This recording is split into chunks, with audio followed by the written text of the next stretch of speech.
Sebuah bangunan menjulang berdiri di tengah badai petir dan api yang berputar-putar. Tumpukan kerangka berserakan di tanah. Seekor phoenix meronta-ronta di dalam kobaran api, menyebabkan pria berambut perak itu maju dengan tekad. Sementara seorang pria berotot bersiap menyerang di samping seorang wanita berambut biru yang menyiapkan senjatanya. Kelompok itu melancarkan serangan gabungan yang kuat terhadap makhluk berapi-api itu. Phoenix besar itu kemudian diselimuti api saat turun ke tanah. Ketiganya juga turun ke tanah saat mereka melihat Phoenix yang jatuh. Pria itu tersenyum bangga karena telah mengalahkan sang penjaga. Wajah rekannya meredup seolah merencanakan sesuatu. Dia menoleh dan menatap mereka dengan kaget saat pedang itu menghantamnya. Mereka menghantuinya dengan ekspresi dingin saat pedang itu menembus dadanya, menyebabkan dia meringis kesakitan. Dia kemudian jatuh ke tanah, mempertanyakan pengkhianatan mereka. Wanita itu menyeringai melalui rencana mereka saat dia memanggilnya Migo. Pria maskulin itu menambahkan bahwa Migo terlalu kuat dan membunuhnya membuat mereka menikmati kekuatan, sementara tangan mereka terulur untuk menyingkirkannya. Migo kemudian jatuh ke Phoenix yang tumbang dengan wajah meringis. Matanya menyipit saat dia mengutuk mereka. Keduanya kemudian menerjang ke depan untuk menyerang saat mereka menyadari bahwa Migo belum mati. Phoenix mengerikan yang diselimuti api yang menyala-nyala turun dari atas, menyebabkan Migo dilalap api. Rekan-rekannya berhenti dengan kaget, menyadari bahwa Phoenix itu belum mati. Sebuah ledakan dahsyat kemudian melanda seluruh medan perang. Migo berteriak kepada mereka dengan marah, bersumpah untuk membuat mereka membayar atas apa yang telah mereka lakukan. Api kemudian menelan seluruh tubuhnya, hanya menyisakan siluetnya. Sebuah notifikasi sistem muncul yang menunjukkan perubahan nasib karakter saat dimuat. 300 tahun kemudian, di Akademi Seni Bela Diri yang besar, seorang guru pirang berdiri tegak di depan, menceritakan bagaimana 9 menara hitam jatuh dan monster menyerang umat manusia. Dalam cahaya harapan, seniman bela diri lahir dan menekan monster untuk melindungi umat manusia. Guru itu meraih kain hitam untuk menunjukkan kepada mereka binatang itu. Seekor hiena peringkat terendah menggeram di dalam kandang saat menghadap mereka. Para siswa terkejut sementara yang lain menganggapnya menjijikan, menyebabkan binatang itu mengaum marah dan menakut-nakuti mereka. Guru itu kemudian tersenyum dan bertanya kepada mereka tentang kelemahan binatang itu. Para siswa tampak bingung dan mengeluh karena tidak mengingatnya. Mereka kemudian menjadi bingung setelah mendengar seseorang mendengkur dari kejauhan. Itu menarik perhatian guru saat dia berseru kaget. Para siswa melihat ke belakang, melihat teman sekelas mereka bersandar di pohon. Itu adalah Migo yang sedang tidur nyenyak di belakang, menyebabkan guru meneriakkan namanya dengan marah. Suaranya bergema, bertanya kepada Migo apakah dia bosan hidup. Mata Migo tiba-tiba terbuka lebar. Dia mengepalkan tinjunya dan menggertakkan giginya seolah siap bertarung. Dia mengangkat tangannya dengan bingung, bertanya di mana dia berada sementara yang lain menatapnya. Dia menangkupkan kepalanya, mengingat bahwa dia meninggal di Phoenix yang menghalangi diri sendiri. Migo kemudian menyadari bahwa dia telah dilahirkan kembali setelah 300 tahun. Dia menyeringai memikirkan Tuhan memberinya kesempatan. Matanya bersinar dengan tekad untuk membalas dendam pada Wang dan Wan. Sementara itu, guru itu menerjang ke depan untuk menyerang, menyebabkan dia membelalakan matanya karena terkejut. Tumit runcingnya mengenai wajahnya, membuatnya terbang ke pohon terdekat sementara yang lain menatapnya. Guru itu menggertakkan giginya dengan marah karena dia tidur di kelasnya. Migo jatuh ke tanah saat teman-teman sekelasnya bergumam bahwa guru mereka, Harry, memiliki temperamen yang keras. Bibir mereka membentuk senyum mengejek, menyebutnya sampah karena memiliki peluang rendah untuk menjadi seniman bela diri. Migo bangkit dengan bingung, mendorongnya untuk menyadari bahwa tubuh yang dia tempati memiliki kelas. Matanya melebar saat sesuatu menarik perhatiannya. Dia kecewa setelah melihat bahwa itu adalah binatang peringkat rendah. Perwakilan kelas mereka Yunahin memanggil Harry dan menjelaskan bahwa kondisi keluarga Migo tidak baik. Kian, pria berambut ungu, tersenyum mengejek sambil meminta Yuna untuk perbuatan baiknya. Dia kemudian melihat ke belakang, mengatakan bahwa jika Migo gagal dalam ujian, dia akan dikeluarkan. Harry memerintahkan mereka untuk berhenti.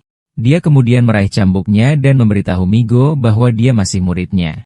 Dengan ekspresi redup, dia bertanya kepada Migo tentang titik lemah hiena sambil mengancamnya. Teman-teman sekelasnya mengejek dan menertawakannya dari belakang sementara dia tetap diam. Yuna maju dan memberitahu Harry bahwa konsekuensinya terlalu berat. Harry berbalik, dengan marah bertanya padanya apakah dia mengajarinya untuk menjadi seorang guru. Yuna melihat ke bawah sementara Qin menatapnya dengan ekspresi redup dan kebingungan. Sementara itu, Migo dengan arogan memberitahu mereka bahwa dia sudah lama mengetahui titik lemahnya. Di kehidupan sebelumnya, dia membantai 18 kelompok hiena untuk melatih ilmu pedangnya. Teman-teman sekelasnya mengejeknya, mengatakan bahwa dia hanya menyombongkan diri. Harry menatapnya dan memerintahkannya untuk menyebutkan setiap titik lemah. Dia mendekat dan mengarahkan cambuknya, mengancamnya jika dia salah. Migo tersenyum dan mengangkat tangannya sambil mengatakan bahwa hiena memiliki 4 titik lemah. Harry terkejut setelah mengetahui bahwa Migo tahu yang keempat. Teman-teman sekelasnya tertawa terbahak-bahak dan mengejeknya. Yuna menatapnya dengan khawatir dan berbisik bahwa hiena hanya memiliki 3 titik lemah. Migo meraih tengkuknya dengan bingung karena dia tidak percaya bahwa buku itu melewatkan yang keempat. Qin menunjuk ke arahnya dan mengatakan bahwa titik lemah hiena hanyalah tenggorokan, perut, dan mata. Dia kemudian menyebutnya sampah, berani mempertanyakan materi pengajaran. Dia melangkah maju dan memanggil Harry untuk memberi Migo hukuman atas tindakannya. Migo menyilangkan lengannya dengan percaya diri karena Harry tidak mengatakan apapun sambil mengejek Qian. Dengan nada memerintah, Harry menyuruh mereka untuk berhenti. Qian menunjukkan seringai lebar mengejek saat dia menunjuk Migo untuk mengikuti perintah. Tapi kemudian, Harry berbalik dengan marah dan memberitahu Qian bahwa dialah yang seharusnya diam.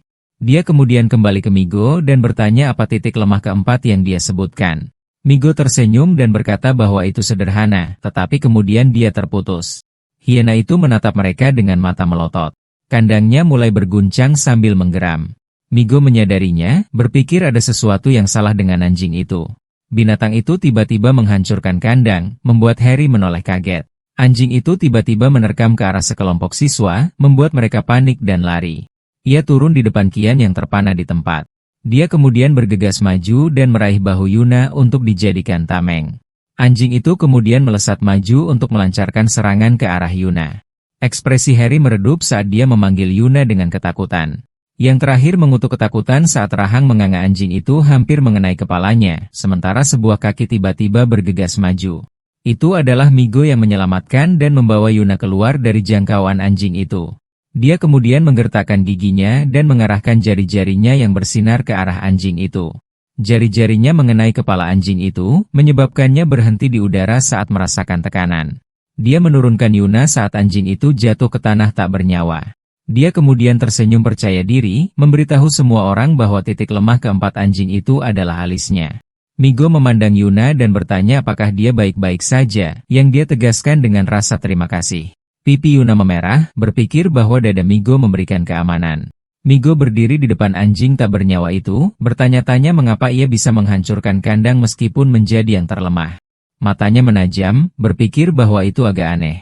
Sulur cahaya tiba-tiba muncul di dahi anjing itu, menyebabkan Migo tampak kaget saat langsung menuju ke arahnya. Sebuah notifikasi sistem muncul di atasnya dan mengumumkan bahwa dia mendapatkan 1 darah Qi. Dia kemudian menyentuhnya dengan terkejut. Dia mengepalkan tinjunya sambil tersenyum, menyadari bahwa dia dapat meningkatkan Qi-nya dengan membunuh binatang itu. Teman-teman sekelasnya terkejut saat menyaksikan dia membunuh anjing itu dalam 1 pukulan. Harry duduk di samping anjing tak bernyawa itu, berpikir bahwa jari Migo saja bisa menghancurkan tengkoraknya. Dia mengalihkan pandangannya ke Migo dan bertanya-tanya apalagi yang dia sembunyikan. Murid-muridnya dengan cemas bertanya kepadanya apakah anjing itu sudah mati, mendorongnya untuk berdiri dan meyakinkan semua orang. Dia kemudian memberitahu semua orang bahwa Migo benar tentang titik lemahnya, tetapi pelajarannya termasuk dalam peringkat tinggi. Dia menepuk bahu Migo dan mengatakan kepadanya bahwa dia akan menerima poin bonus karena melakukannya dengan baik. Migo kemudian tersenyum sebagai tanggapan dan berterima kasih padanya. Para siswa terkejut mendengar guru mereka. Yang lain membalas dan mengatakan bahwa Migo hanya beruntung kali ini. Teman-teman sekelas perempuan Migo sekarang meneteskan air liur padanya karena lebih kuat dari Qian. Yang terakhir menggertakkan giginya dan mengepalkan tinjunya dengan marah. Dia kemudian mengangkat tangannya dengan wajah terpelintir, berpura-pura tidak takut. Dia membual tentang anjing yang dibesarkan di rumah mereka untuk menjaga. Dia mengambil langkah di tubuh anjing tak bernyawa itu, membual bahwa dia bisa membunuhnya seperti Migo karena Qi-nya lebih besar darinya. Teman-teman sekelas mereka menertawakannya, mengetahui bahwa dia hanya menyombongkan diri. Yuna menutupi dahinya dengan tak percaya, sementara gadis-gadis lain mengejek Qian. Qian meledak dalam kemarahan, memberitahu teman-teman sekelasnya bahwa dia akan membuktikannya kepada mereka. Dia membuka mulut anjing itu dan memasukkan kepalanya ke dalamnya, mendorong gadis itu untuk menutupi wajah mereka dengan jijik. Harry memanggilnya, menyuruhnya untuk berhenti bermain-main. Migo menyilangkan tangannya, berpikir bahwa dia akan memberi pelajaran kepada Qin karena mengejeknya. Dia dengan santai menjentikan batu kecil di antara jari-jarinya. Batu itu menyerang dengan kekuatan luar biasa saat menghantam kepala anjing itu. Rahang itu tiba-tiba jatuh, menjebak kepala Qin di dalam mulutnya. Dia terombang-ambing dan membasahi celananya sambil meminta semua orang untuk menyelamatkannya. Harry dan siswa lainnya menatap kosong, menganggapnya idiot. Qin terengah-engah dengan lidahnya menjulur keluar, menyadari bahwa itu adalah alarm palsu. Harry menutupi mulutnya, memerintahkan Qian untuk mandi dan mengganti celananya. Para siswa menertawakannya dan mengejeknya karena buang air kecil di celananya, mendorongnya untuk lari dari tempat kejadian. Migo menghela nafas, berharap Qian tidak mengalami mimpi buruk karena apa yang terjadi. Gedung sekolah tinggi berdiri di bawah langit. Suara itu bergema saat sekolah berakhir. Para siswa berjalan keluar gerbang. Beberapa bahkan mengajak orang lain ke kafe baru. Keon dengan cemas menunggu Yuna di luar dengan bunga di punggungnya. Yuna tiba-tiba muncul, berjalan dengan anggun di luar. Qian mengambil kesempatannya dan memanggilnya, mendorongnya untuk berbalik dan bertanya kepadanya. Dia membungkuk dan menawarkan bunga itu sambil meminta maaf atas apa yang terjadi. Dia tersenyum lebar dan mengundangnya untuk berkencan di kafe baru. Yuna dengan ragu melambaikan tangannya dan mengatakan kepadanya bahwa dia hanya akan menerima permintaan maaf itu. Qian hendak menjawab, tetapi Migo tiba-tiba menarik perhatian Yuna. Dia membalikan punggungnya dan mengucapkan selamat tinggal, berjalan menjauh dari tempat kejadian. Yuna menyusul Migo dan langsung berterima kasih padanya karena telah menyelamatkannya. Dia dengan riang bertanya apakah dia punya waktu luang dan mengundangnya ke kafe yang baru dibuka di Hero Plaza. Migo menatapnya dan mengatakan kepadanya bahwa dia memiliki sesuatu yang lain untuk dilakukan. Yuna masih bertanya kapan dia akan punya waktu luang, yang dia jawab dengan ragu. Mata Qin menyipit saat dia menggertakkan giginya dengan marah. Cengkeramannya mengencang saat dia menyaksikan mereka berdua berjalan bersama. Migo pergi ke Hero Plaza, menyaksikan patung Wang dan Wan di tengah. Banyak bunga terlihat, menganggapnya sebagai penghormatan kepada yang disebut pahlawan mereka. Wang dan Wan menjadi pahlawan umat manusia karena mereka melihat mereka sebagai orang yang mengalahkan burung Phoenix. Migo menyaksikan warga sipil dengan gembira berbicara tentang keduanya. Dia tersenyum pahit mengingat pengkhianatan yang telah dilakukan keduanya. Dengan matanya yang tajam, dia bersumpah untuk mengungkap warna sebenarnya dari yang disebut pahlawan mereka. Dia kemudian berjalan pergi ketika seseorang memerintahkan untuk mengikutinya. Itu adalah Qian, memerintahkan anak buahnya untuk menyerang Migo di gang. Migo berjalan di dalam gang gelap, tidak menyadari bahaya yang menantinya. Sedang berpikir tentang betapa sulitnya menemukan binatang buas di pusat kota. Dua sepatu berbeda melangkah maju. Dua anak buah Qian menghalangi jalannya sambil menyebutnya sombong. Pria berambut keriting dengan binatang buas di punggungnya mengancamnya. Migo bingung dan bertanya siapa mereka. Qian tiba-tiba muncul di antara orang-orang itu dan bertanya mengapa Migo sendirian. Migo berbalik dan bertanya apakah Qian membawa masalah lagi padanya. Qian menunjuknya dengan marah, mengatakan bahwa kebenciannya tidak akan hilang jika Migo tidak dilumpuhkan. Ekspresi Migo meredup, mengulangi apa yang dikatakan Qian sambil menyebut anak buahnya sampah. Wajah pria itu menjadi bengkok, menyebut Migo lemah karena hanya memiliki 10 chi. Anak buah Qian bergegas maju bersamaan, ingin memberi pelajaran pada Migo sementara dia berdiri di tengah tanpa gentar. Qian tertawa seperti orang gila, bersumpah akan membuat Migo lebih buruk dari sampah. Mata Migo bersinar marah, melemparkan dan mengalahkan anak buah Qian dengan gerakan cepat sambil mendarat dengan sempurna di tanah.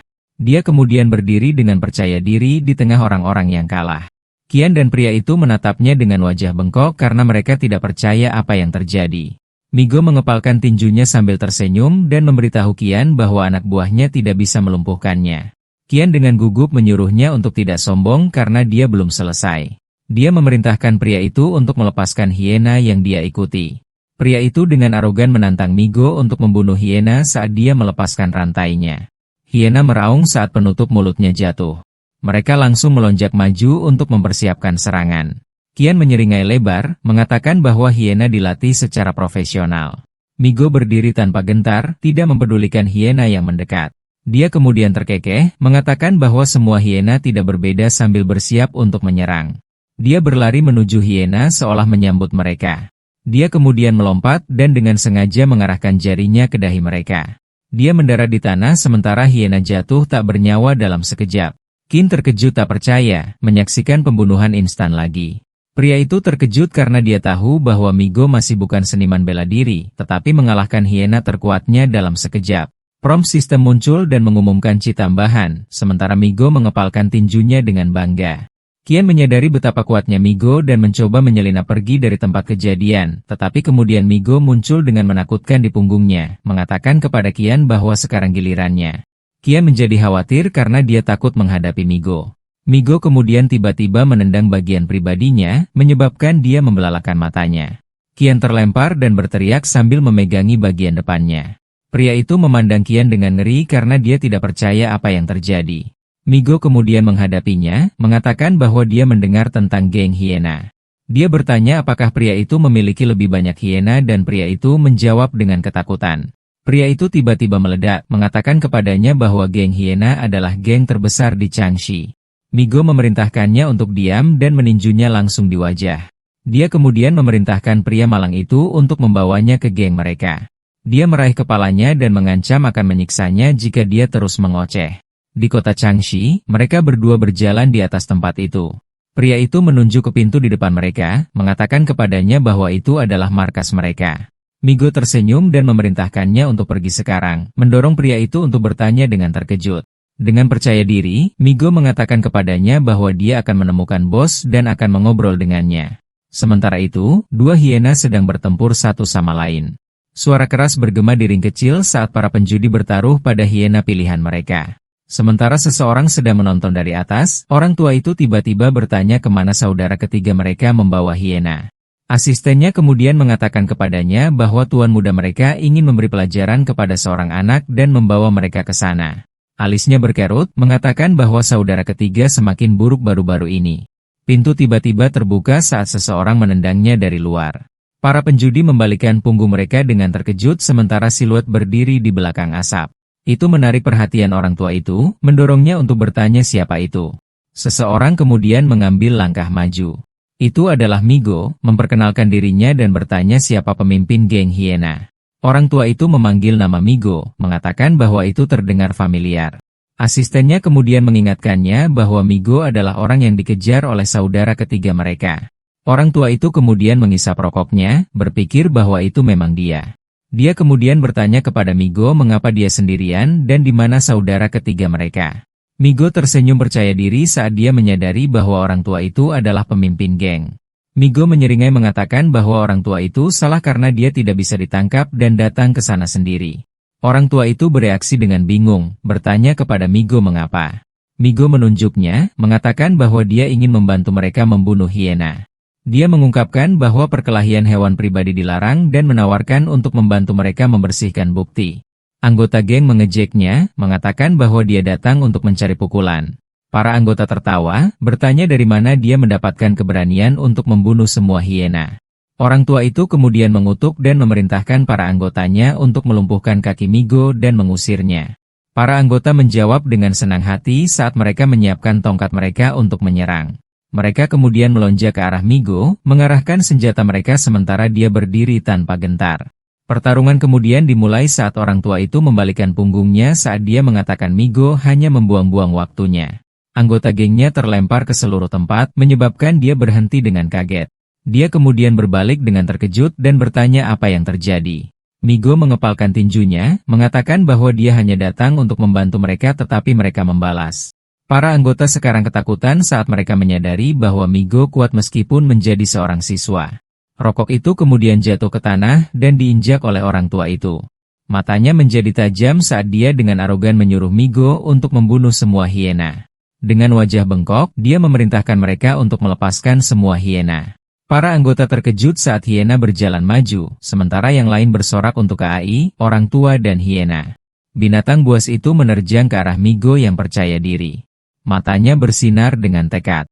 Saat dia melompat di atas, dia menendang dua hiena biasa dalam satu gerakan cepat, mengirim mereka ke tanah.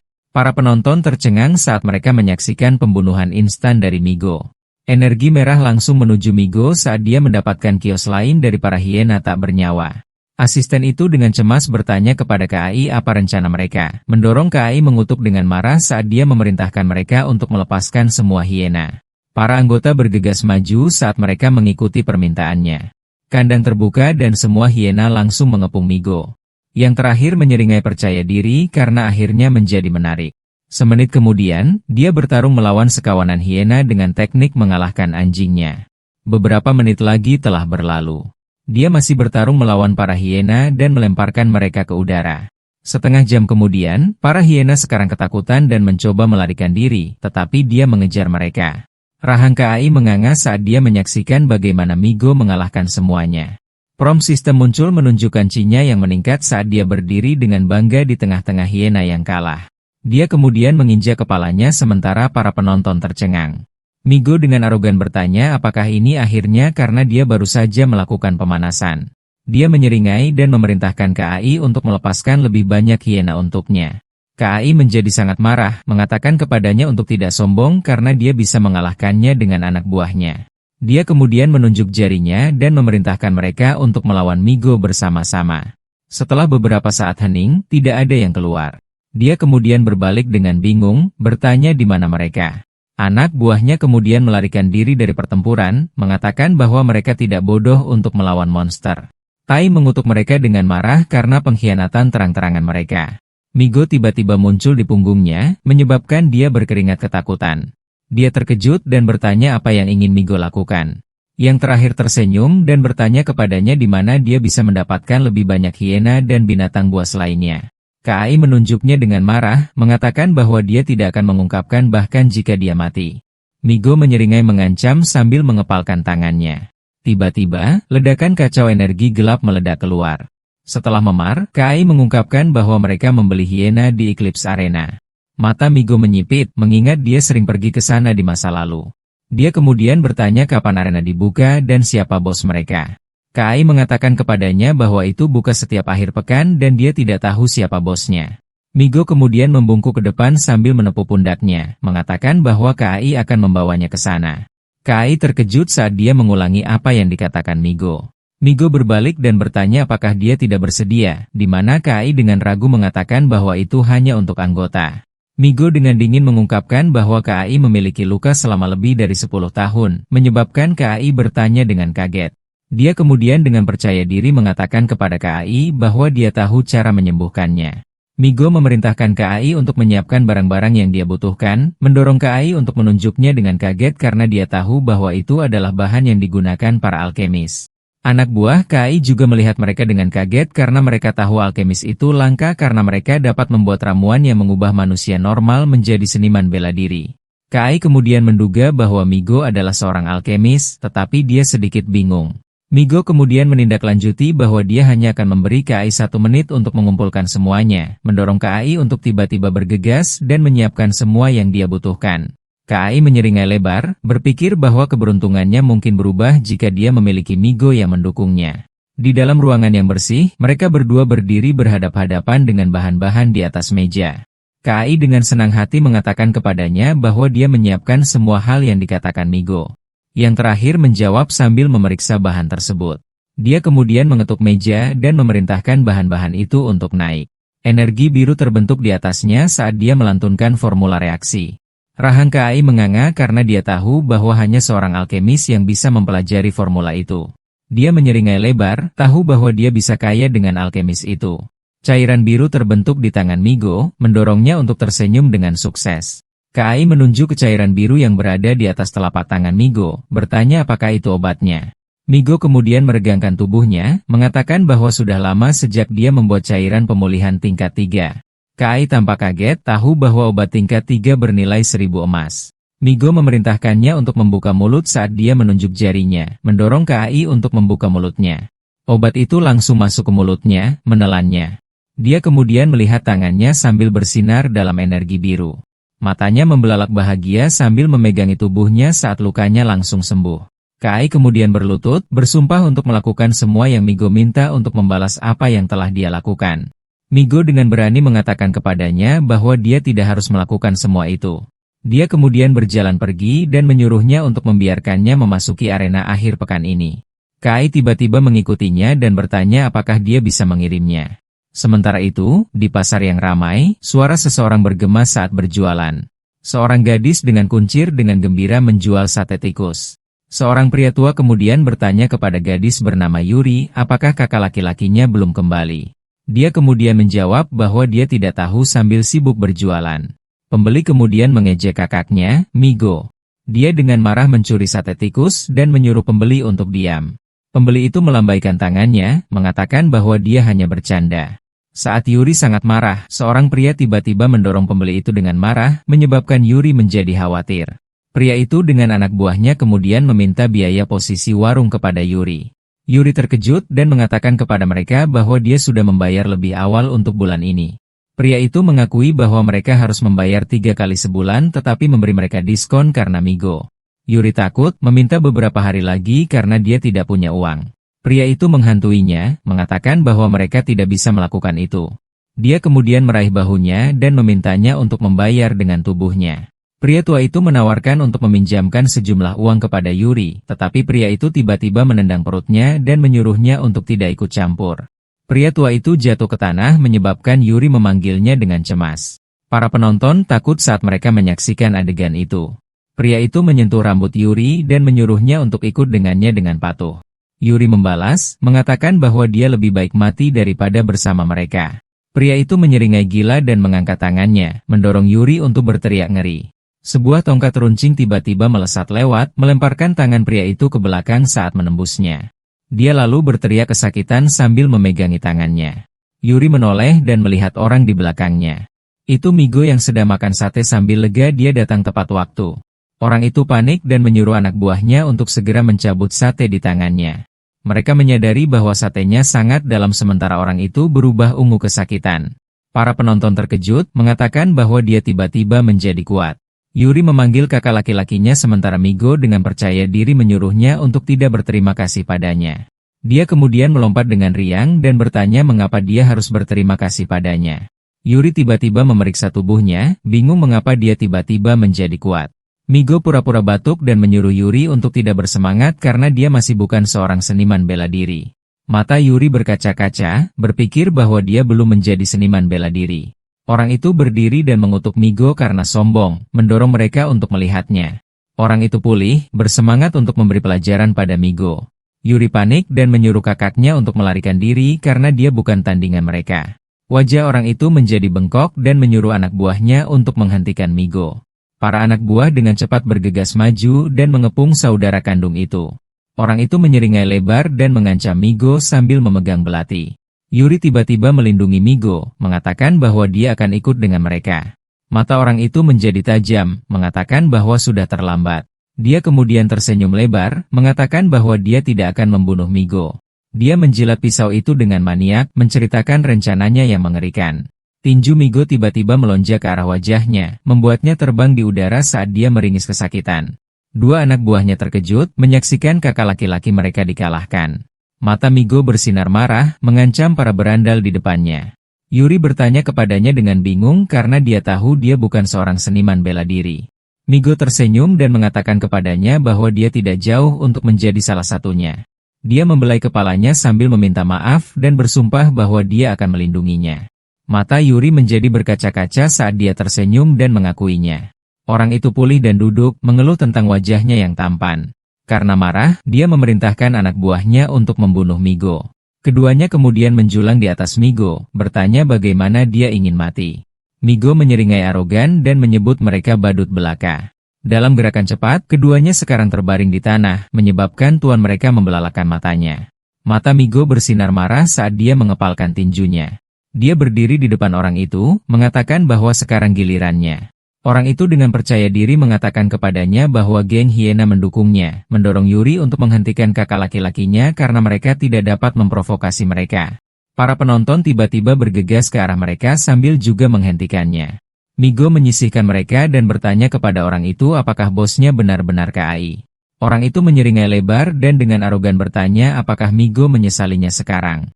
Dia kemudian menunjuk ke arah Migo dengan senyum lebar, tetapi dia dipotong oleh KAI yang dengan bersemangat bergegas ke arah Migo dengan makanan ringan. KAI menawarinya makanan ringan dan mengatakan bahwa dia akan membelikannya lagi jika dia kekurangan. Orang itu tiba-tiba memanggil KAI dengan tidak percaya sambil bertanya apa yang terjadi. Para penonton juga terkejut dengan sikapnya terhadap Migo. KAI tiba-tiba menyadari situasinya. Migo menunjuk ke depan, mengatakan bahwa dia siap untuk melenyapkan pengganggu saudara perempuannya. KAI dengan marah melangkah maju, mengatakan bahwa dia akan mengurus pengganggu itu. Dia terkejut ketika Migo menyebutkan bahwa karena dukungannya, orang itu bisa melakukannya. KAI tiba-tiba menunjuk dirinya sendiri dengan bingung, menanyainya lagi.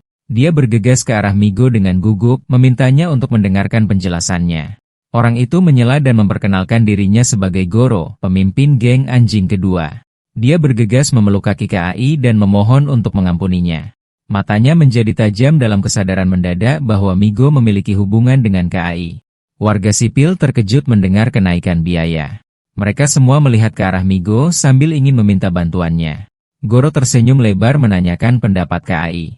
Yang terakhir dengan marah menampar wajahnya dan menyuruhnya untuk diam. Dia menjadi marah, mengatakan bahwa Goro tidak lagi berhubungan dengan geng hiena. Goro berbaring di tanah gemetar sementara KAI meminta maaf kepada warga sipil karena gagal memberi mereka pelajaran. Dia kemudian mengangkat tangannya dan mengumumkan bahwa tidak akan ada lagi biaya warung. Warga sipil terkejut dengan pengumuman mendadak itu. Mereka kemudian tiba-tiba bersorak untuk Migo karena dia adalah alasan untuk itu. Yuri mengagumi kakak laki-lakinya karena kuat, sementara KAI tiba-tiba mendekati mereka dengan gembira. Migo mengucapkan selamat tinggal kepadanya, mengingatkannya untuk tidak lupa membawanya ke Eclipse Arena. KAI tersenyum bangga sambil melihat ke arah mereka, ingin diakui oleh Migo. Sementara itu, di rumah keluarga Jin, orang tua itu bertanya kepada Yuna tentang pelajaran binatang buas mereka hari ini. Itu Jang, ayahnya, bertanya apakah dia ketakutan. Yuna tidak mengakui bahwa dia ketakutan karena dia akan memberinya pelajaran lagi.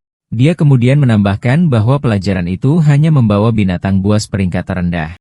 Ayahnya tersenyum padanya dan memujinya karena luar biasa. Yuna kemudian memperhatikan waktu, mendorongnya untuk mengucapkan selamat tinggal kepada ayahnya untuk belajar. Zheng tiba-tiba memanggil seseorang berjubah bernama Qin. Dia memerintahkan Qin untuk menyelidiki bagaimana hiena itu lolos dari kelas. Qin membungkuk dan berkata bahwa seseorang menyuntikkan obat berser ke dalamnya. Mata Zheng menyipit dan bertanya siapa yang melakukannya. Qin dengan hormat mengatakan kepadanya bahwa mereka masih menyelidiki, tetapi pelakunya meninggalkan petunjuk. Dia kemudian menduga bahwa pelakunya mungkin mengirim pesan ancaman kepada Zhang. Yang terakhir membanting tinjunya ke atas meja. Dia kemudian mencibir dan dengan marah keberanian untuk mengancamnya. Dia berdiri dan memerintahkan Qin untuk menyelidiki lebih lanjut untuk melindungi putrinya, yang langsung diikuti oleh Qin. Zhang menangkupkan dagunya dan memikirkan obat berser. Dia melihat keluar jendela dan merenungkan tentang Eclipse Arena. Sementara itu, di Eclipse Arena, seorang pria lapis baja menghadapi seekor binatang. Dia adalah harimau hantu bertanduk satu yang mendekatinya. Para penonton bersorak keras, mendesak mereka untuk bertarung dengan cepat. Migo melihat sekeliling saat dia sudah memahami apa yang ada di dalam arena sementara KAI tersenyum di sampingnya. Dia kemudian menunduk berpikir bahwa manusia dan binatang adalah musuh, tetapi sekarang itu hanyalah hiburan bagi mereka. Harimau hantu itu menerjang ke depan, mendarat di perisai pria lapis baja itu. Perisai itu pecah dalam sekejap dan pria itu terlempar ke dinding arena. Pria itu mendarat tanpa daya di tanah saat harimau hantu itu meraung kemenangan. KAI menggertakkan giginya karena kesal karena kalah lagi.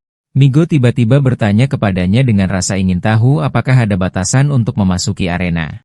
KAI menjawab tidak dan bertanya mengapa. Migo tersenyum dan memutuskan untuk turun dan meningkatkan chi-nya. Sebelum pergi, dia memerintahkan KAI untuk membeli 10.000 koin perak dan bertaruh dia untuk menang.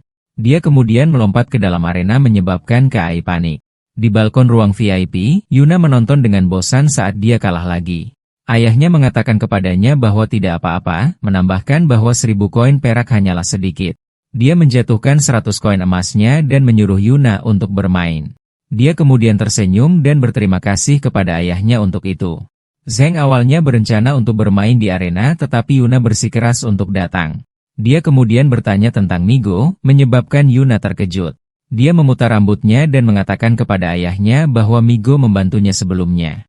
Dia kemudian menjawab bahwa dia mendengar betapa rendahnya Chi Migo. Dia menawarkan untuk memberi Migo pekerjaan tetap agar tidak khawatir tentang apapun. Zhang meletakkan kopinya dan berdiri tegak sambil menasihati putrinya. Dia menepuk kepalanya, mengatakan bahwa itu demi dia. Kembali ke arena, para penonton terkejut saat menyaksikan harimau hantu yang kalah. Migo berdiri tegak di tengah pujian sambil menginjak binatang itu. Dia tersenyum bangga saat dia akhirnya menjadi seorang seniman bela diri. Yuna dengan riang memanggil ayahnya dan menunjuk ke arah Migo yang mengalahkan binatang itu, sementara Rahang Jiang ternganga karena terkejut. Yuna dengan gembira bertanya kepada ayahnya apakah Migo memiliki kemampuan seorang seniman bela diri. Jiang mengatakan kepadanya bahwa binatang itu pasti sudah kelelahan. Itulah mengapa Migo mengalahkannya. Yuna menyilangkan tangannya dan dengan curiga bertanya kepada ayahnya tentang reaksinya terhadap Migo.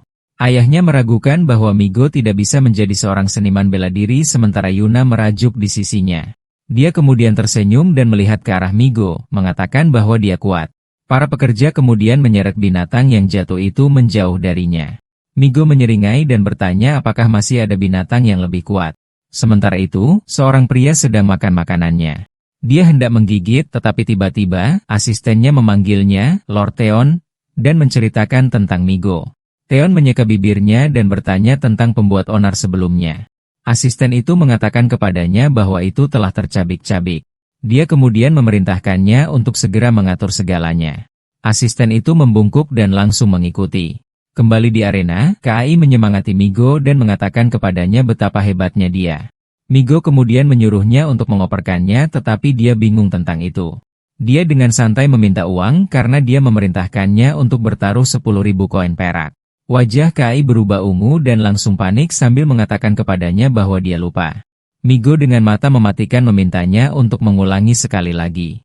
KAI berlari secepat yang dia bisa dan memberitahu Migo bahwa dia akan bertaruh 20.000 padanya. Dia kemudian menyeka keringatnya, memikirkan betapa menakutkannya Migo. Seekor binatang tiba-tiba melompat di depannya. Itu adalah binatang peringkat prajurit bintang 2, kucing rubah. Ju menyaksikan dari atas sementara dia tidak percaya bahwa Migo akan bertarung lagi. Yuna melihat ke bawah dengan cemas, mengatakan bahwa dia percaya pada Migo. Dalam sekejap, binatang itu dikalahkan ke tanah. Yuna dengan gembira memberitahu ayahnya bahwa Migo menang lagi. Jiang menelusuri dagunya, mengatakan bahwa binatang itu pasti telah melihat ke atas sebelumnya. Sebuah mangkuk menggertakkan giginya dengan marah, sementara Migo menghadapinya dengan tekad. Jiang bingung mengapa Migo tidak berhenti berkelahi. Yuna mengejek ayahnya karena dia terus mengatakan Migo akan kalah. Dia dengan percaya diri menyuruhnya untuk tidak khawatir karena dia tidak salah kali ini. Sementara itu, Migo mengirim mangkuk itu terbang dengan satu pukulan. Yuna menyemangati Migo saat dia menang lagi sementara Rahang Jiang ternganga tak percaya. Dia kemudian bertanya kepada ayahnya dengan mengejek sementara ayahnya tergagap. Mata Jiang melebar, menyuruh Yuna untuk melihat Migo dan binatang itu. Migo sekarang menghadapi gorila bintang 6 peringkat prajurit. Zheng menjadi bingung dengan rencana arena sementara Yuna dengan cemas membungkuk ke depan. Dia meraih ayahnya, bertanya apakah dia bisa menyelamatkan Migo. Dengan mata berkaca-kaca, dia tahu bahwa seniman bela diri veteran tidak berani memprovokasi jenis binatang itu. Jiang ragu-ragu menatapnya. Dia kemudian setuju untuk menyelamatkannya karena Migo menyelamatkan Yuna sebelumnya. Dia kemudian memanggil seseorang di samping. Dia memerintahkan pelayan untuk memberitahu Theon untuk menghentikan duel. Dia kemudian menambahkan bahwa Migo adalah juniornya. Pelayan itu membungkuk untuk mengikuti dan meminta waktu sejenak. Sambil menuangkan anggur merah, asisten itu melaporkan apa yang telah disampaikan Zhang kepada pelayan itu. Theon menatapnya, bertanya apakah Zhang datang. Dia dengan marah mengatakan bahwa Zhang tidak belajar pelajarannya bahkan setelah insiden hiena. Wajahnya menjadi terpelintir, memerintahkan asistennya untuk mengeluarkan katak sambil menyuruh asistennya untuk menolak permintaan Zhang. Asisten itu meminta maaf kepada Zhang dan memberitahunya aturan arena.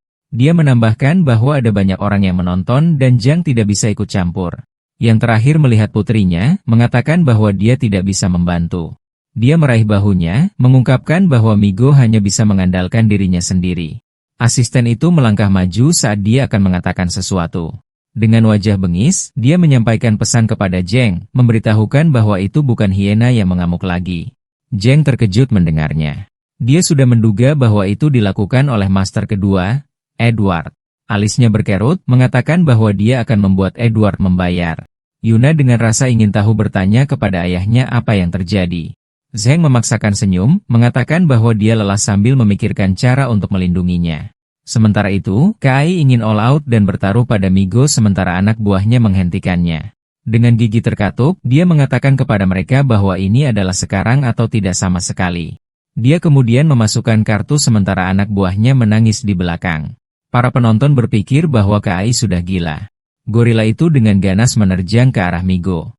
Ia kemudian mencoba menghancurkannya, tetapi dia dengan cepat menghindar. Dengan seringai di wajahnya, ia menindaklanjuti serangan yang sekali lagi ia hindari.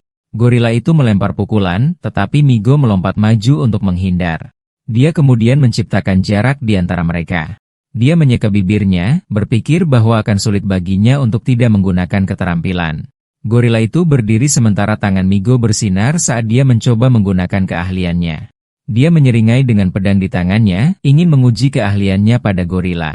Para penonton yakin bahwa dia tidak akan bisa mengimbangi gorila bahkan jika dia memiliki senjata. Mereka menambahkan bahwa Migo seharusnya pergi agar tidak memprovokasi arena, tetapi sudah terlambat. Zheng menepuk bahu putrinya, mengatakan dia seharusnya tidak menonton lagi. Yuna menggertakkan giginya, mengatakan kepada ayahnya bahwa dia akan menyelamatkannya. Zheng meraih pergelangan tangannya dan menghentikannya. Gorila itu meraung dengan mengancam. Ia kemudian melompat ke atas, siap menghancurkan Migo saat ia sedang menyiapkan pedangnya. Para penonton bersorak agar gorila membunuhnya. Kai menggertakkan giginya dengan tinju terkepal, berharap bosnya menang. Yuna mulai menangis saat dia mencoba meraihnya, tetapi ayahnya menahannya. Zheng kemudian menutupi matanya dengan tangannya. Petir berderak di pedangnya saat dia mengaktifkan tebasan pedang petirnya dan menyerang gorila sebelum mendarat. Gorila itu menggeram kesakitan saat Migo menyerang dengan sempurna. Gorila itu jatuh ke tanah tanpa kehidupan sementara Migo berdiri tanpa terluka. Para penonton sekali lagi terkejut dengan pembunuhan instan sementara yang lain kagum dengan itu. Zhang tercengang karena dia tidak bisa mempercayainya sementara Yuna dengan rasa ingin tahu bertanya kepadanya. Dia kemudian tersenyum lebar saat melihat Migo baik-baik saja. Dia kemudian bertanya kepada ayahnya apakah seseorang membantu Migo untuk membunuh gorila. Zhang menjawab dengan tegas bahwa tidak ada yang membantu Migo dan dia membunuhnya sendiri menyebabkan Yuna berseru kaget. Ci dari gorila sekarang ditambahkan kepadanya, mendorongnya untuk tersenyum penuh kemenangan. Kai dan anak buahnya melambai dengan riang, mengatakan bahwa mereka telah menjadi kaya. Mereka semua tertawa dan menari di tengah, menyebabkan Migo merasa malu. Di lobi Star Eclipse, Kai dan anak buahnya berada di resepsi. Dia dengan mengejek bertanya kepada resepsionis, mengatakan bahwa hanya dia yang memenangkan taruhan. Dia kemudian dengan arogan memberitahu orang lain bahwa dia merasa tidak enak tetapi kemudian tertawa dengan kepuasan setelahnya. Migo berpikir bahwa uang yang telah mereka hasilkan mungkin meningkatkan kondisi kehidupan mereka. Yuna menarik perhatiannya saat dia memanggil namanya. Dia dengan rasa ingin tahu bertanya kepada Yuna tentang berada di arena. Yuna mengatakan kepadanya bahwa dia mengawasinya dari atas. Migo tersenyum dan berterima kasih padanya sebagai tanggapan. Yuna berdiri dengan malu sementara Migo bertanya-tanya tentang kesunyiannya. Zheng tiba-tiba menelepon dan mengatakan kepadanya bahwa mereka akan pergi. Dia memalingkan wajahnya dan menjawab ayahnya. Dia kemudian melihat kembali ke Migo dan mengambil langkah maju. Pipinya memerah dan mengatakan kepadanya bahwa dia ingin mengundangnya ke pesta ulang tahunnya. Dia menatapnya dan bertanya apakah dia boleh. Migo kemudian mengatakan kepadanya bahwa dia akan hadir jika tidak ada hal penting yang harus dilakukan. Dia kemudian tersenyum riang, mengatakan kepadanya bahwa itu adalah janji. Dia kemudian berjalan pergi sambil bersenandung dengan gembira di jalan. Migo menatapnya dengan rasa ingin tahu, berpikir bahwa dia jatuh cinta padanya. Seekor katak tiba-tiba melompat di depan Yuna. Dalam mendorongnya untuk berhenti dengan kebingungan, dia dengan rasa ingin tahu bertanya apa yang dilakukan katak lucu di sana. Migo menjadi khawatir saat dia mengenali benda itu. Dia dengan cepat bergegas ke arahnya dan menyuruhnya untuk mundur. Katak itu memancarkan energi hijau saat ia berkotek. Migo menggenggamnya di dadanya sementara cahaya menyilaukan perlahan menelan mereka. Para penonton terkejut saat keduanya menyerah pada cahaya. Zheng meneriakkan nama putrinya dengan khawatir, sementara Kai dengan senang memanggil Migo tetapi tidak menemukan siapapun. Dia kemudian melihat sekeliling untuk mencarinya dengan rasa ingin tahu. Pembicara tiba-tiba membuat suara yang mengumumkan laporan darurat. Ia memerintahkan semua orang untuk mengungsi karena katak yang bepergian itu lolos dari penjara. Sementara itu, di dalam hutan senja, di kota yang ditinggalkan, cahaya berkedip di depannya dan memuntahkan mereka berdua dengan katak itu. Migo menggenggam katak yang bepergian itu dengan erat. Dia dengan marah bertanya kepada katak itu kemana mereka diteleportasi. Raungan keras menarik perhatian mereka mendorong mereka untuk melihat ke belakang. Sekelompok serigala tiba-tiba muncul dari hutan. Migo mengutuk frustrasi saat serigala bulan terus mendekat. Dia menganggap situasinya buruk karena serigala bergerak dalam kelompok. Di hutan yang tidak dikenal dengan sekawanan serigala dan teman yang lemah, dia menyadari bahwa dia berada dalam situasi yang lebih buruk. Serigala bulan melolong saat mereka bersiap untuk menyerang, sementara Migo mengambil batu dari tanah. Dengan nada serius, dia memerintahkan Yuna untuk lari cepat pada hitungan ketiga, tetapi dia tidak mendengar jawaban dan bertanya padanya. Dia menggertakkan giginya, memastikan apakah dia bisa mendengarnya, tetapi serigala tiba-tiba bergegas maju untuk menerjang dan menyerang. Dia mengutuk dengan frustrasi karena sudah terlambat dan mempersiapkan diri untuk bertarung. Dia melompat maju, memukul setiap serigala bulan dengan batu di tangannya. Dia kemudian mendarat dengan sempurna di tanah saat serigala jatuh.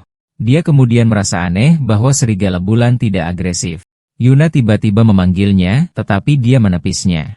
Dia dengan bangga mengatakan padanya bahwa dia mengalahkan semua serigala bulan yang menyerang mereka. Yuna menertawakannya, mengatakan bahwa target serigala bukanlah mereka. Dia kemudian menunjukkan kepadanya anak serigala bulan, mengatakan bahwa merekalah targetnya. Migo terlihat kagum, menyadari bahwa itu adalah anak-anak mereka. Dia berjalan ke arah mereka, mengatakan kepadanya bahwa dia membaca materi dari sekolah. Yuna mengembalikan anak-anak serigala dan memberitahu Migo bahwa hanya itu yang perlu mereka lakukan. Serigala bulan dengan senang hati menyambut anak-anak mereka. Ekspresi Migo meredup saat dia menganggap binatang itu sebagai musuh. Melihat serigala, dia memutuskan untuk menyerang mereka. Dia mengepalkan tinjunya, bersiap untuk menyerang. Ketika tiba-tiba, Yuna menunjukkan kepadanya anak serigala dan mendesaknya untuk memeluknya.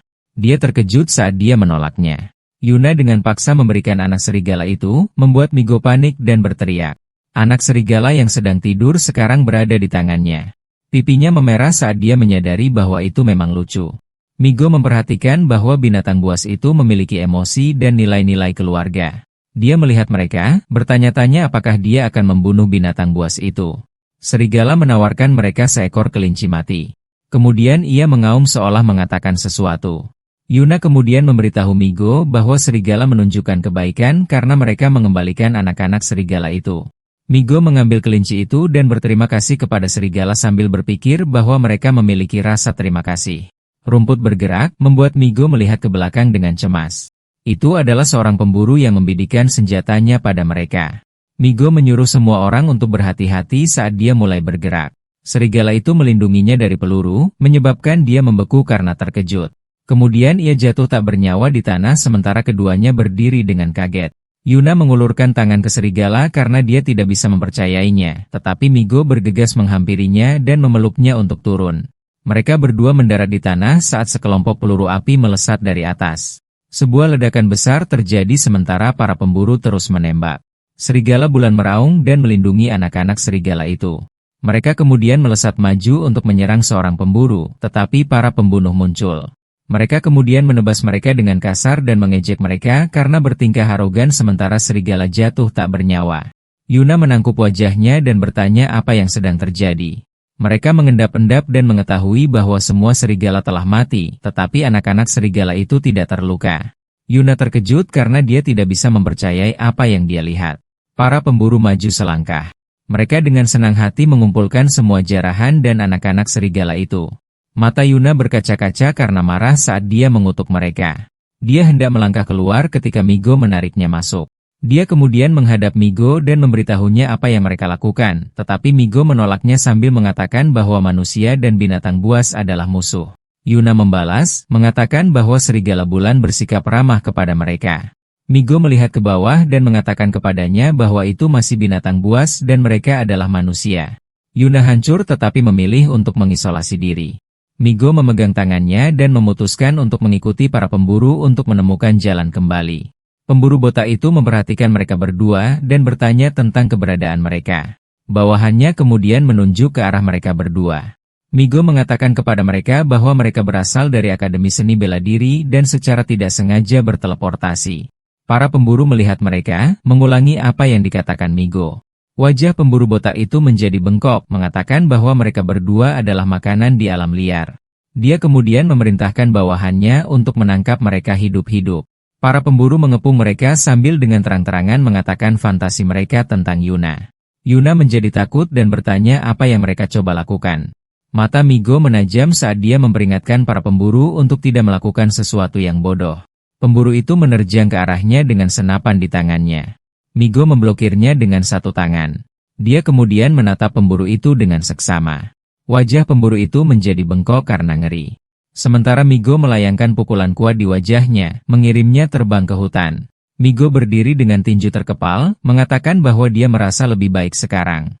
Dia kemudian menantang pemburu itu untuk menyerangnya. Pemburu botak itu dengan marah memerintahkan yang lain untuk menyerangnya. Para pemburu menyiapkan senjata mereka. Mereka kemudian mulai menembak dan secara bersamaan menyerang dengan belati. Migo tiba-tiba muncul di depan mereka dan mengejek mereka. Migo mengaktifkan kilatan petir kejutnya, meninggalkan sulur biru di belakang sambil mengirim musuh pergi. Rahang pemburu botak itu ternganga, menyaksikan betapa kuatnya Migo. Dia muncul di depannya, membuat pemburu botak itu mundur karena terkejut. Migo dengan tegas bertanya mengapa dia menyerang seorang siswa dari akademi. Pemburu itu menggertakkan giginya dengan marah, mengatakan kepada Migo bahwa dia tidak punya hak untuk bertanya kepadanya. Tinjunya tiba-tiba diselimuti api, membidik Migo. Dia dengan santai memblokir tinjunya. Dia lalu mengungkapkan bahwa pemburu itu melanggar aturan agar dia bisa membunuhnya. Pemburu itu mencoba menghentikannya, tetapi Migo tak terhentikan dan menendang wajahnya. Pemburu itu terlempar sementara Migo menindaklanjuti dengan tendangan lain ke wajahnya. Migo lalu meninju perutnya dengan bersemangat untuk membunuhnya. Pemburu itu jatuh ke tanah di hadapannya. Dia lalu memberitahu komandannya bahwa Kyo tidak akan mengampuni Migo. Yang terakhir menginjak kepalanya sambil dengan tegas mengatakan bahwa dia akan menunggunya. Migo menoleh dan bertanya apakah Yuna baik-baik saja sementara dia menegaskan. Dia khawatir tentang anak-anak di dadanya, mendorongnya untuk bertanya kepada Migo apakah mereka bisa membawa anak-anak itu bersama mereka. Migo setuju dan mengatakan kepadanya bahwa dia hanya akan mengumpulkan barang jarahan dari para pemburu. Dia lalu mulai mencari para pemburu yang jatuh ketika kristal merah jatuh dari sakunya. Dia mengangkat kristal itu dengan kagum, menyadari itu adalah kristal Chi. Yuna lalu bertanya kepadanya apa kristal itu. Dia menjawab bahwa itu dapat meningkatkan Chi seorang seniman bela diri. Dia lalu memanggil Yuna dan menyuruhnya pergi saat mereka mulai berlari. Sementara itu, para pemburu tersebar di seluruh hutan. Pemburu itu memberitahu komandan mereka bahwa tim ketiga ada di dekatnya tetapi tidak dapat menemukan apapun. Kyo memberitahu mereka bahwa dia sudah melihat para pemburu yang jatuh dan memerintahkan mereka untuk memeriksa mayat itu. Para pemburu mengikutinya dan mulai mencari. Qian dengan bosan bertanya kepada pamannya kapan mereka akan menangkap rusa bermotif bintang. Dia terkejut ketika melihat mayat-mayat di tanah. Para pemburu memberitahu Kyo bahwa mereka tidak menemukan kristal apapun. Kyo lalu meminta maaf kepada Qian karena dia harus menyelesaikan masalah terlebih dahulu sebelum menangkap rusa. Suaranya bergema di dalam hutan untuk menangkap para pencuri. Di bawah langit gelap, di kota yang ditinggalkan, sebuah sepatu menginjak selebaran di tanah. Mereka berdua sekarang berjalan di tengah kota. Migo memberitahu Yuna bahwa itu adalah era komersial center yang sebelumnya ramai. Dia ingat orang-orang ketika belum ada binatang buas. Yuna menyusul Migo sambil mengatakan bahwa mereka harus berjalan di luar. Migo menepisnya dengan mengatakan bahwa mereka tidak akrab dengan hutan. Yuna tersenyum hangat sambil memeluk anak-anak di dadanya. Raungan keras tiba-tiba bergema, mendorong mereka berdua untuk melihat ke belakang dengan kaget. Yuna dengan cemas bertanya kepada Migo apa yang akan mereka lakukan sekarang. Migo menjawab bahwa mereka akan pergi dan membiasakan diri dengan lingkungan sekitar. Sementara itu, seorang gadis sedang menghadapi binatang buas yang besar. Itu adalah kadal bumi peringkat prajurit yang meraung di depannya. Ia lalu menghadapnya dan mempersiapkan diri. Gadis itu, Rona, menyiapkan senjatanya untuk menyerang binatang itu. Mereka berdua sedang mengawasi dari balik perlindungan sementara Yuna khawatir tentang gadis itu. Dia lalu meminta Migo untuk menyelamatkan gadis itu, tetapi Migo menyuruhnya untuk pergi sendiri. Yuna menunjuk dirinya sendiri, mengatakan bahwa dia tidak bisa melakukannya sendiri. Migo mengalihkan pandangannya kembali dan mengatakan kepadanya bahwa itu adalah alam liar bukan kota mereka. Yuna menunduk dengan kecewa, tetapi Migo menambahkan bahwa Rona tidak membutuhkan bantuan mereka. Rona melangkah maju sambil mengayunkan tombaknya. Yuna menatapnya dengan kaget saat Rona menerjang ke arah kadal besar itu. Ekornya tiba-tiba menyerangnya. Dia lalu menyelam untuk menghindari ekornya. Dia lalu mengarahkan panahnya ke arah binatang itu. Panah apinya mengenai langsung ke kepala kadal itu. Kadal bumi itu meraung kesakitan, menghancurkan tanah. Rona melesat maju dengan belati, bersemangat untuk membunuh kadal itu. Dia lalu menusuk langsung melalui kepalanya. Dia bangkit dan menyeka pipinya. Dia lalu menyatakan bahwa kadal itu sudah cukup untuk dia makan selama beberapa hari. Keduanya masih mengawasi Rona sambil mengatakan bahwa dia kuat. Migo mengamatinya dengan teguh, mengetahui bahwa keterampilannya di atas normal. Sebuah panah tiba-tiba mengenai puing-puing di depan mereka, membuat mereka lengah. Mata Migo menyipit saat Rona sudah menemukan mereka. Rona mengarahkan panahnya ke arah mereka dan memerintahkan mereka untuk keluar. Migo memeriksanya sambil berpikir bahwa dia tidak normal. Yuna memberitahu Migo bahwa dia akan pergi dan bernegosiasi karena mereka berdua perempuan. Dia mengangkat anak itu dan memindahkannya ke Migo, di mana dia menegaskan dengan bingung. Yuna tersenyum hangat, berpikir bahwa dia harus melakukan sesuatu yang berguna untuk Migo. Dia dengan riang melambaikan tangannya ke arah Rona dan mengatakan kepadanya bahwa mereka berasal dari Sky City. Rona tiba-tiba menjadi khawatir. Dia menganggapnya berbahaya dan mengarahkan panahnya ke arahnya. Yuna panik saat melihatnya. Dia dengan gugup bertanya kepada Rona mengapa dia takut padanya. Rona kesal dan menyuruhnya untuk diam, membuat Yuna tidak punya pilihan. Migo melangkah keluar dan memberitahu Yuna untuk berhenti membuang-buang napas karena Rona adalah bagian dari ras yang ditinggalkan. Yuna dengan rasa ingin tahu bertanya kepadanya tentang hal itu sementara dia mulai menceritakan apa yang terjadi bertahun-tahun yang lalu. Migo mengatakan kepadanya bahwa umat manusia membangun beberapa kota dan manusia pindah. Namun, beberapa manusia gagal memasuki kota federal dan berpikir bahwa mereka ditinggalkan. Yuna bertanya kepadanya tentang hal itu, mengatakan bahwa pemerintah memiliki kemampuan untuk menyelamatkan mereka. Migo mengungkapkan bahwa kota-kota itu tidak memiliki lebih banyak ruang tersisa untuk yang baru. Dia melanjutkan bahwa orang-orang seperti Rona ini sekarang terbiasa hidup di alam liar. Yuna menatapnya dengan khawatir, mengatakan bahwa mereka menyedihkan. Sebuah panah tiba-tiba menghantam tanah, membuat Yuna terkejut. Rona memerintahkan mereka untuk segera pergi, mengatakan bahwa troglodite itu miliknya. Migo maju selangkah. Dia menjelaskan bahwa mereka tidak tertarik, dan dia telah diracuni oleh darahnya. Rona dengan tegas mengatakan dia tidak percaya pada mereka. Dia sekali lagi membidikan panahnya dan mengatakan mereka pembohong. Migo dengan mudah menghindari panah apinya sambil mengatakan itu tidak bisa menyakitinya. Rona mengangkat tangannya dan menyuruhnya untuk tidak sombong. Energi hijau berputar di sekelilingnya saat dia mengaktifkan tekniknya. Sulur tiba-tiba muncul dari panahnya dan mulai melilit kakinya, membuat Migo lengah, sementara Yuna dengan cemas menyuruhnya berhati-hati. Rona melompat di atasnya dengan belatinya, tetapi Migo memerintahkannya untuk jatuh. Dia kemudian turun dan jatuh tertidur di tanah. Migo dengan canggung mengatakan bahwa dia telah diracuni sementara Yuna bingung. Yuna menyelinap di belakang sambil bertanya apa yang salah, dan dia memberitahunya bahwa Rona diracuni. Dia memeriksa dahi Rona dan memberitahu Yuna bahwa dia akan membantunya. Migo memikirkan bakat Rona dan kagum karenanya. Yuna dengan penasaran bertanya di mana mereka bisa menemukan penawar racun di alam liar. Dia berjalan menuju kadal dan mengungkapkan bahwa ia memiliki organ detoksifikasi. Yuna terkejut karena Migo tahu banyak. Dia kemudian memberitahunya bahwa itu karena pengalamannya. Dia kemudian menunjukkan padanya kelenjar detoksifikasi yang dia temukan. Dia menyisihkannya dan mencari-cari bahan lain. Dia berhasil menemukan bahan-bahannya, tetapi Yuna menyuruhnya untuk tidak memberikannya langsung kepada gadis itu. Migo tiba-tiba mengaktifkan formula rantai api, menyebabkan Yuna bereaksi kaget. Cairan ungu tiba-tiba terbentuk di atas telapak tangannya. Dia tersenyum bangga, mengatakan itu sudah selesai sambil bertanya pada Yuna tentang apa yang dia katakan. Yuna kemudian mengatakan padanya bahwa itu bukan apa-apa. Dia kemudian dengan penasaran bertanya di mana Migo belajar alkimia. Migo mengungkapkan bahwa dia telah mempelajarinya dari buku-buku di rumah. Dia kemudian pergi langsung ke Rona sementara Yuna merenungkan jawabannya.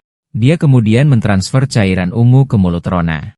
Rona perlahan membuka matanya bertanya di mana dia berada. Keduanya menatapnya dan bertanya apakah dia baik-baik saja. Dia terkejut melihat mereka berdua dan memutuskan untuk berpura-pura sementara Yuna bertanya apakah dia pingsan lagi. Migo mengatakan kepadanya bahwa jika dia terus berakting, dia akan mengambil binatang itu. Dia kemudian menggigit lengannya, mengatakan bahwa itu miliknya. Migo menggelengkan lengannya sambil menyuruhnya melepaskan. Dia kemudian mendarat di tanah dan memeriksa dirinya sendiri karena terkejut telah sembuh. Dia tiba-tiba memegang tangan Migo, bertanya apakah dia seorang apoteker yang dihormati. Migo mengakui bahwa dia memang seorang apoteker. Yuna bertanya pada Rona bagaimana mereka bisa meninggalkan tempat itu. Rona mengatakan padanya bahwa dia bisa membawa mereka keluar, tetapi Migo perlu melihat sukunya terlebih dahulu. Migo dengan penasaran bertanya mengapa dia perlu pergi. Rona hendak berbicara ketika dia tiba-tiba terputus. Yuna dan Rona terkejut saat mendengar suara keras. Para pemburu mengepung mereka bertiga, mengatakan kepada mereka bahwa mereka tidak akan pergi kemanapun. Kyo memerintahkan Migo untuk menyerahkan kristal merah sambil mengancamnya. Mata Migo menyipit karena bingung. Dia tiba-tiba menendang kadal ke arah mereka sambil menyuruhnya untuk diam. Kadal mati itu terbang di atas mereka sementara Kyo memerintahkan para pemburu untuk menembak. Senjata mereka mengeluarkan peluru api, terus-menerus menembak kadal tanah di udara. Migo melompat di atas kadal dan mengarahkan panah ke mereka. Kyo terkejut dengan langkah Migo, sementara yang terakhir sangat ingin menghabisi mereka semua kecuali satu. Dia kemudian melepaskan panah saat ketiganya melonjak maju. Itu kemudian mengenai para pemburu secara langsung, menyebabkan mereka meringis kesakitan. Dia dengan cepat muncul di depan pemburu. Dia kemudian menebasnya dengan belati. Kyo mengarahkan senjatanya padanya, tetapi Migo langsung menendang selangkangannya. Wajah Kyo berubah ungu saat menjadi bengkok kesakitan. Kadal mati itu mendarat di tanah. Migo meraih Kyo sambil mengarahkan belatinya dan menyuruh semua orang untuk tidak bergerak. Pemburu itu berteriak, memintanya untuk melepaskan bos mereka. Migo kemudian membalas, memerintahkan mereka untuk melepaskan Yuna dan Rona terlebih dahulu. Pemburu itu menyeringai, mengatakan bahwa mereka menangkap dua sementara Migo hanya memiliki satu. Yuna menyuruh Migo untuk tidak peduli pada mereka, sementara Rona mengikuti dan memerintahkannya untuk membunuh para pemburu. Kyo memperingatkan Migo untuk menyerah dengan patuh. Migo tiba-tiba menendang kakinya, menyebabkan Kyo meringis kesakitan. Migo menyuruhnya untuk memerintahkan para pemburu untuk melepaskan keduanya. Kyo memalingkan wajahnya dengan marah saat dia menyebutnya bajingan. Dia kemudian memerintahkan para pemburu untuk mematahkan kaki Yuna dan Rona. Pemburu itu mengikuti dan mengangkat senapannya, tetapi Migo berteriak bahwa dia akan membunuh bos mereka jika ada yang terluka. Pemburu itu berhenti, bingung tentang apa yang harus dilakukan. Kyo memberitahu bawahannya bahwa Migo hanya mengancam mereka. Migo mengencangkan belati dan menantang Kyo untuk mencoba. Dia menyeringai, mengatakan bahwa jika Kyo kalah, dia akan mati. Kyo mencoba mencari celah sambil bernegosiasi dengannya. Migo marah, bertanya apakah dia ingin mati segera. Kyo kemudian memerintahkan para pemburu untuk meletakkan senjata mereka. Para pemburu saling memandang dengan ragu, mendorong Kyo untuk berteriak dengan putus asa. Tanah tiba-tiba bergetar, menyebabkan para pemburu panik. Seekor kadal api besar tiba-tiba muncul dari tanah, menghancurkannya menjadi berkeping-keping. Mereka kemudian menyadari bahwa itu adalah kadal api peringkat prajurit bintang 9. Migo berteriak ketika dia melihat Yuna terbang di udara. Di tengah reruntuhan, Yuna menyuruhnya untuk tidak datang, tetapi dia melompat dan mencoba meraihnya. Dia kemudian memegang pergelangan tangannya dan membawanya menjauh dari binatang buas itu. Mereka berdua mendarat dengan sempurna di tanah, tetapi puing-puing besar menuju ke arah mereka. Mereka terkejut ketika Rona melewati mereka dan melindungi mereka berdua dari puing-puing besar itu. Migo tiba-tiba bergegas menuju Rona yang jatuh sambil memanggilnya. Dia menangkapnya dalam pelukannya dan bertanya apakah dia baik-baik saja. Rona tiba-tiba mendorongnya menjauh dan mengatakan bahwa dia baik-baik saja. Dia membalikkan punggungnya, mengatakan bahwa dia hanya membalas kebaikan. Para pemburu menembakkan senjata mereka ke arah kadal besar itu. Migo berkata pada dirinya sendiri bahwa itu adalah binatang bintang 9 dan serangan normal tidak akan berpengaruh. Kadal api itu tiba-tiba memuntahkan api besar, menyebabkan para pemburu lari untuk menyelamatkan hidup mereka. Migo membawa Yuna dan Rona sambil melompat ke atas untuk menghindari api. Migo memberitahu mereka bahwa mereka tidak dapat menanganinya dan mereka harus lari dengan cepat. Dia kemudian berlari lebih cepat melalui kota yang ditinggalkan, tetapi kadal api mengikuti mereka bertiga. Keduanya bertanya apa yang terjadi dan mengapa kadal itu mengikuti mereka. Migo mengungkapkan bahwa aroma kadal lain tertinggal di Rona karena detoksifikasi. Dia kemudian terus berlari sambil menduga bahwa kadal itu adalah anaknya. Mata Yuna membelalak, memberitahu mereka bahwa ada tebing di depan. Suaranya bergema, mengatakan bahwa tidak ada jalan keluar. Migo berhenti saat mereka berhenti di tepi tebing. Rona meminta rencana, tetapi Migo menyuruh mereka lebih baik mati daripada bersama-sama. Yuna tidak percaya mendengar kata-kata itu. Sementara Rona bertanya apa yang dia coba lakukan, Migo meminta maaf dan mendorong Rona menjauh. Yang terakhir bertanya apakah dia mengorbankannya. Dia kemudian berteriak berpikir bahwa orang-orang di kota tidak dapat dipercaya. Yuna tiba-tiba berteriak pada Migo menanyakan apa yang dia coba lakukan. Migo menunjukkan darah di tangannya.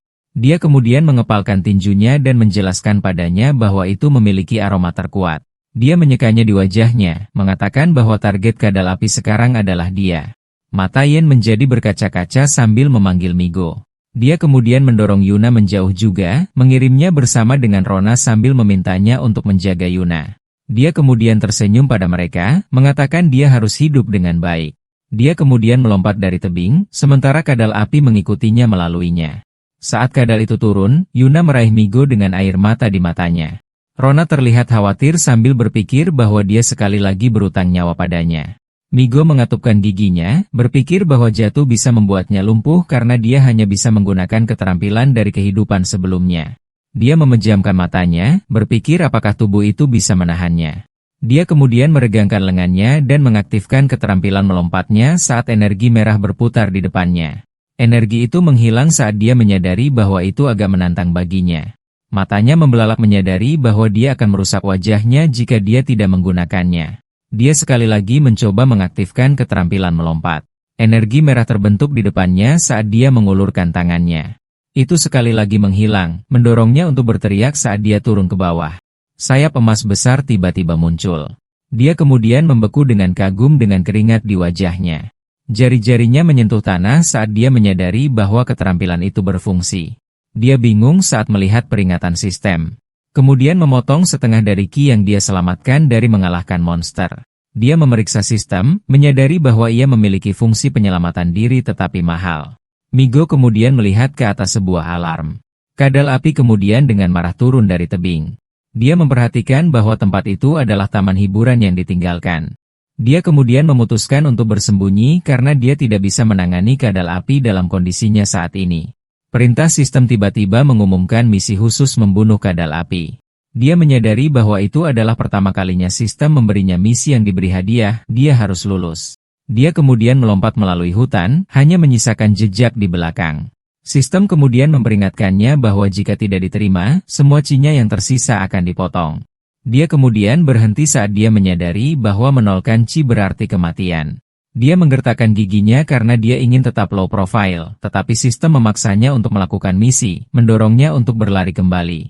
Dia kemudian menghadapi kadal api hanya dengan satu rencana, yaitu untuk menyerang titik lemahnya dengan pukulan fatal. Dia kemudian bergegas maju, berpikir bahwa jika dia dalam posisi yang tidak menguntungkan, dia hanya akan membuang hidupnya.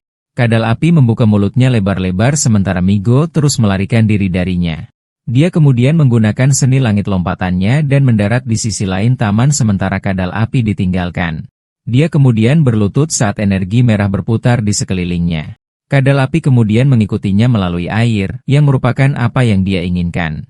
Kemudian menyelam jauh ke dalam air sementara Migo melompat ke atas. Air mulai mendidih, sementara kadal api berada jauh di dalam dan memuntahkan air di tenggorokannya. Kadal api berhasil melarikan diri dari air sementara Migo mengawasi dari atas. Dia berpikir bahwa hanya melalui lubang hidungnya dan otaknya luka fatal dapat ditimbulkan. Kadal api melihat sekeliling seolah-olah menemukannya sementara dia berada di atas kincir Ria. Dia kemudian melompat dari wahana, mengarahkan tombaknya ke arah kadal api. Kemudian membuka mulutnya untuk mempersiapkan serangan ke arahnya, tetapi dia mendarat tepat waktu dan menembus lubang hidungnya sambil menyuruhnya untuk mati. Kadal api membalas dan berteriak kesakitan. Dia kemudian menyadari bahwa kekuatan fisiknya tidak cukup kuat untuk menembus dalam. Binatang itu tiba-tiba berlari melalui taman dengan mulutnya terbuka. Migo memutuskan untuk mengaktifkan konsumsi esensi darahnya saat energi merah berputar di sekelilingnya. Dia kemudian mendorong tombak saat dia bertujuan untuk menerobos. Kadal api kemudian membenturkan kepalanya ke dinding berbatu, menjebak Migo di antaranya. Dia menyeka bibirnya sambil menggertakkan giginya, berpikir bahwa itu sudah dekat. Perintah sistem muncul dan memberi selamat padanya karena telah mengalahkan binatang itu. Urat merah tiba-tiba berputar di sekeliling tubuhnya, membuatnya bingung. Dia lalu mencengkeram dadanya seolah sedang kesulitan. Sistem mengumumkan bahwa Ki telah mencapai batasnya dan sisanya tidak dapat diserap. Dia mencengkeram dadanya sambil menopang diri ke dinding. Sistem bertanya apakah dia ingin menjalani modifikasi tubuh karena tidak tahan dengan esensinya. Migo memutuskan untuk menekan tombol ya. Kemudian diperlihatkan untuk menandai musuh dan mendapatkan dagingnya untuk meningkatkan batas. Dia melihatnya dan menyadari bahwa mudah untuk menjadi lebih kuat. Dia terkejut ketika sistem memberitahunya bahwa dia harus menyelesaikannya dalam sehari untuk menghindari kematian. Migo terkejut, berpikir bahwa hukumannya adalah kematian sementara dia memutuskan untuk merencanakannya dengan hati-hati. Gelombang rasa sakit tiba-tiba menghantam dadanya sekali lagi. Dia tersengal-sengal sambil berpikir bahwa itu tidak nyaman. Dia kemudian duduk dan memutuskan untuk menggunakan keahliannya untuk meredakan rasa sakit. Sementara itu, di dalam hutan terdapat sebuah kamp tentara. Para tentara menangkap para pemburu. Salah satu dari mereka membalas sambil bertanya siapa yang memberi mereka hak untuk menangkap mereka. Tentara itu mengarahkan senjatanya ke arahnya, bertanya mengapa mereka menyelinap di pangkalan militer. Seseorang tiba-tiba muncul dan menyuruh tentara itu untuk menurunkan senjatanya. Dia kemudian meraih bahu Sandra dan berjanji untuk membiarkan mereka pergi jika mereka bukan mata-mata. Pria bernama Bruno tersenyum, mengatakan kepada mereka bahwa mereka harus menginterogasi mereka. Sandera lainnya menganggukkan kepala ketika pemimpin mereka melihat ke arah mereka. Dia kemudian setuju dan bertanya apa yang harus mereka lakukan. Bruno mengatakan kepada mereka bahwa mereka memiliki tambang dan meminta bantuan. Pemimpin itu mengangkat tangannya yang terikat dan memintanya. Bruno memerintahkan para tentara untuk melepaskan ikatan para pemburu. Kedua pemburu itu berbaring di puncak pohon sambil mengamati militer. Pria itu menyuruh putrinya untuk segera kembali dan memanggil bantuan. Putrinya kemudian mengikuti perintah ayahnya. Putrinya kemudian melompat melalui pepohonan dan bergegas pulang. Sementara itu, seekor binatang buas ditusuk melalui tubuhnya. Migo berdiri di depan binatang buas yang dikalahkan sambil memutuskan untuk mendapatkan senjata terlebih dahulu. Dia kemudian melemparkan tongkat itu dan berjalan melalui hutan. Prompt sistem muncul dan menawarkan layanan navigasi. Migo tidak mengakui bahwa dia tersesat, tetapi sistem bertanya kepadanya sekali lagi, mendorongnya untuk setuju. Cahaya keemasan tiba-tiba muncul. Seekor anak ayam tiba-tiba keluar dari sana dan mendarat di kepala Migo. Anak ayam itu menunjuk ke depan dan memberitahu Migo bahwa ada musuh yang kuat di sana. Migo menatap anak ayam itu dengan tidak percaya. Dia kemudian berjalan maju dan mengikuti anak ayam itu. Sementara itu, para pemburu dikirim ke lubang menggunakan tali. Saat mereka mendarat di dalam lubang, Bruno melemparkan kedua tas itu dan meminta mereka untuk mengisinya. Salah satu dari mereka dengan marah bertanya mengapa Bruno tidak turun jika itu tidak sulit. Pemimpin mereka bertanya apakah mereka belum mencium bau darah, memberitahu mereka bahwa itu tidak sederhana. Mereka kemudian berkumpul di tengah sambil waspada terhadap lingkungan sekitar mereka. Mereka menyiapkan senjata mereka dan bersiap-siap. Para pemburu masuk melalui gua gelap, sementara para tentara memuji Bruno karena meyakinkan para pemburu untuk turun. Bruno menyeringai lebar, dengan arogan menyuruh mereka untuk belajar darinya. Para pemburu terus berjalan melewatinya sementara pemimpin mereka merasakan ada sesuatu yang salah. Sesuatu tiba-tiba mengenai kaki rekan mereka. Dia kemudian berteriak kesakitan sementara yang lain tampak ngeri. Mereka langsung bergabung dengan rekan mereka dan bertanya apa yang terjadi. Urat-urat gelap tiba-tiba melonjak ke depan, lalu dengan cepat menyerang pemburu lainnya. Para pemburu melihat sekeliling, tetapi urat-urat itu cukup cepat untuk memukul dan menyerang. Mereka semua berteriak kesakitan saat urat-urat itu memotong anggota tubuh mereka. Mereka kemudian panik dan bertanya-tanya apa yang harus mereka lakukan. Anggota mereka memberitahu mereka bahwa dia akan mulai mengumpulkan biji dan meminta bantuan. Yang lainnya menyadari bahwa para tentara hanya membawa mereka untuk menjadi makanan bagi binatang buas itu. Mereka berkumpul bersama, tidak menyadari bahwa binatang buas itu ada di atas mereka. Sementara itu, Migo bertanya kepada anak ayam itu apakah dia belum menemukannya. Dari atas pohon, dia kemudian mengamati barak militer. Anak ayam itu mengeluh dan menyuruhnya untuk tidak memanggilnya seperti itu. Sistem mengumumkan bahwa target berada 500 meter dan misi navigasi selesai. Migo mengeluh pada prompt dan memintanya untuk lebih spesifik. Anak ayam itu perlahan memudar tetapi masih tidak akur dengan Migo. Yang terakhir memikirkan tentang binatang buas yang berada di dalam barak. Barak-barak sekarang dipenuhi dengan tawa. Para tentara memandang ke bawah ke lubang dan mengumumkan bahwa itu telah dimulai. Para pemburu sekarang dipenuhi dengan memar karena mereka tidak dapat membalas. Sebuah mulut mengerikan yang dipenuhi dengan gigi tajam yang tak terhitung jumlahnya terbuka lebar. Para pemburu tampak ngeri saat ia meraih rekan mereka. Para pemburu dimakan hidup-hidup sementara yang lain melarikan diri dari tempat kejadian. Yang terakhir melihat ke belakang, mendengar teriakan rekan-rekannya. Pemburu itu melihat sekeliling, tetapi juga ditangkap oleh monster itu. Migo kemudian menyadari bahwa monster itu berada di dalam lubang dan para tentara memberi makan manusia kepadanya. Para tentara menertawakan keputusasaan mereka sementara mereka berjudi untuk hidup mereka. Seorang tentara tiba-tiba bertanya kepada mereka mengapa mereka terus memberi makan orang ke binatang itu. Bruno berasumsi bahwa tentara itu baru dan bertanya apakah dia tahu tentang alkimia. Tentara itu menjawab dan memberitahunya apa itu. Bruno meraih bahunya dan mengatakan bahwa seorang alkemis tidak sederhana. Matanya bersinar dan mengungkapkan bahwa mereka menghasilkan banyak uang dari kristal merah. Para prajurit terkejut kristal merah bisa dimurnikan. Kristal merah sangat berharga sementara Raven punya cara memurnikannya. Dengan wajah bengis, Bruno mengungkap bahan terpentingnya adalah daging manusia. Para prajurit senang karena bisa memurnikan banyak kristal, tapi Bruno bilang itu tak mudah. Sebuah panah tiba-tiba melesat maju. Lalu mengenai prajurit itu tepat di lehernya. Mereka semua terkejut saat prajurit itu jatuh ke dalam lubang. Bruno memerintahkan mereka merunduk karena ada penyergapan. Banyak panah mengenai para prajurit hingga mereka meringis kesakitan. Prajurit lainnya kemudian bergegas dan memutuskan untuk melawan balik. Mereka tiba-tiba menembakkan senjata diikuti banyak prajurit lain. Di tengah peluru yang berhamburan, seorang pria bersembunyi di balik pilar kayu. Pria bernama Ryu itu lalu kembali membidikan panahnya dan menembak ke arah para prajurit. Banyak panah melesat dari langit, membuat Bruno lengah sementara prajurit lain berjatuhan. Hujan panah menghantam setiap prajurit sementara Bruno merangkak untuk melarikan diri. Para prajurit yang jatuh ke dalam lubang berteriak minta tolong saat binatang buas menangkap mereka. Dengan panah menyala, Ryu membidiknya tepat di depannya sementara yang lain melindunginya. Panah menyala menghantam tank hingga menyebabkan ledakan besar di sekitar area itu. Sebuah tangan robot menyeka kain, kakinya yang besar menginjak tanah. Para pemburu terkejut dan bertanya benda apa itu. Itu adalah robot bernama Zero Nine dengan Bruno mengemudikannya. Dia lalu berteriak marah dan bersumpah untuk membunuh para pemburu. Dia menembakkan mesin itu, menciptakan ledakan besar dan mengirim para pemburu pergi. Rona mengangkat tangannya, bersiap melepaskan kemampuan lilitan tanaman. Tanaman mulai mencuat dari tanah, melilit di sekitar Mecha.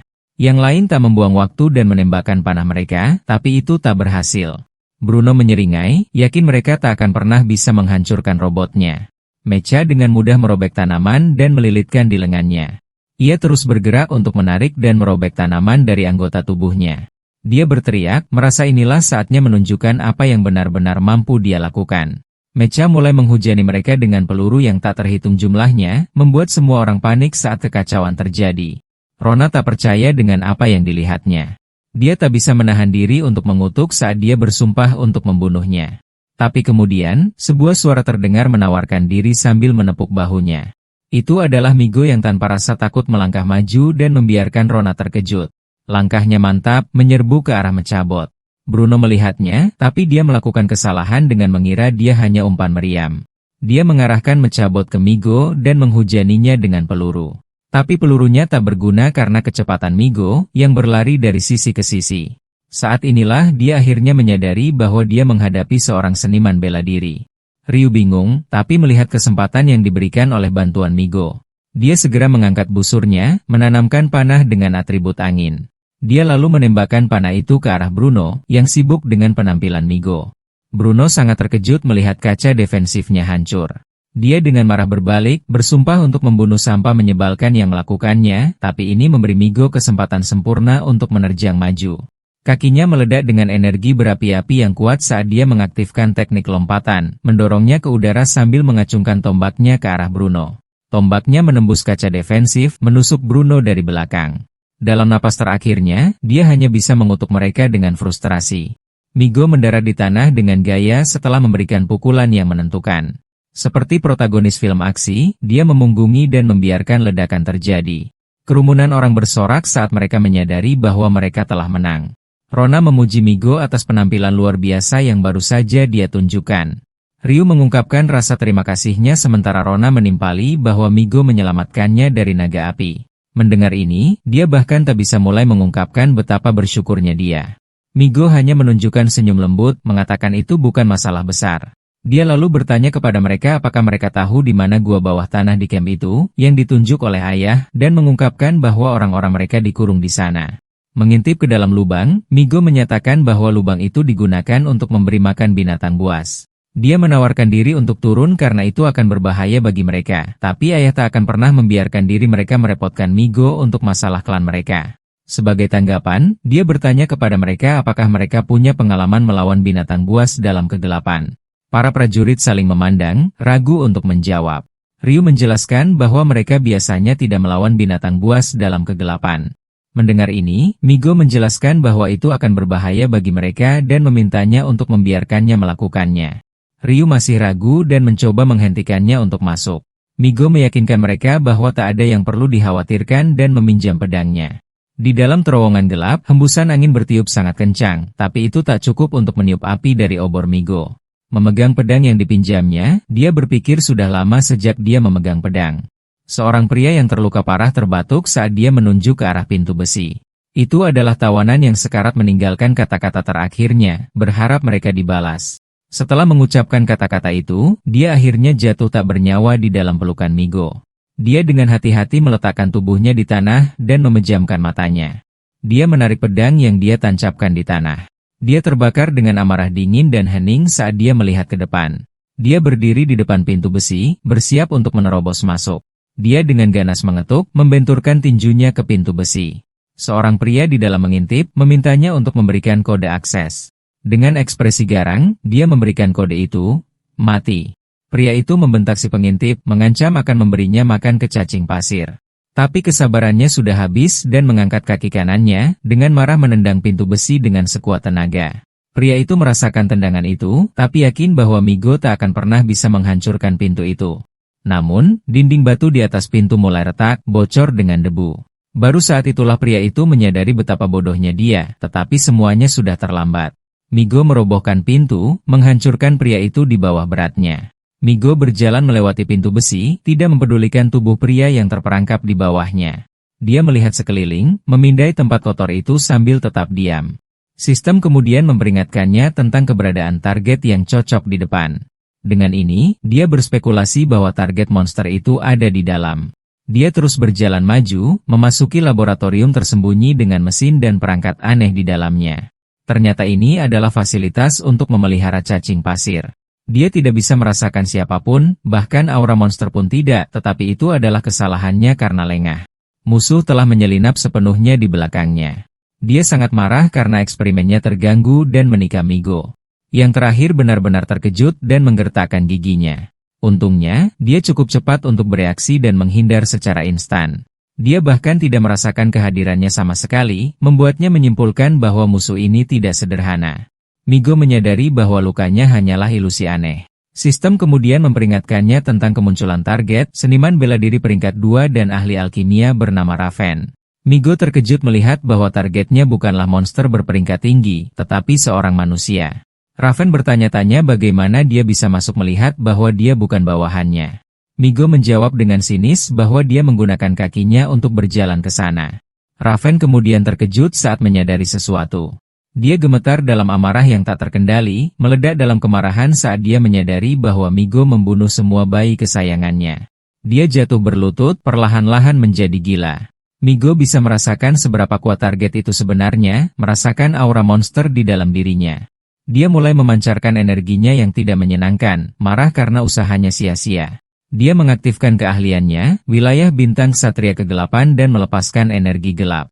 Migo menyadari bahwa itu adalah keterampilan wilayah yang mampu sepenuhnya merampas penglihatan seseorang. Hal yang paling merepotkan saat menghadapi seorang seniman bela diri adalah berurusan dengan keterampilan mereka. Raven benar-benar menyelinap di belakang Migo sekali lagi, yang masih tidak menyadarinya. Dia mengangkat belatinya yang dijiwai dengan energi yang tidak menyenangkan. Dia hendak menikamnya ketika Migo tiba-tiba berbalik dan menebasnya. Migo berkomentar tentang bagaimana Raven menghilangkan aura dan suaranya. Meskipun dia mampu bereaksi, belati itu tetap menusuk punggungnya. Raven mengancamnya bahwa dia akan mati dalam 12 serangan lagi. Sementara itu, Migo menganggap keterampilan wilayah ini menjengkelkan dan menggertakkan giginya. Sistem kemudian mengingatkannya bahwa menandai target akan menguncinya dalam penglihatannya. Tetapi 24 jam setelah penandaan, kegagalan membunuh target akan mengakibatkan kematian.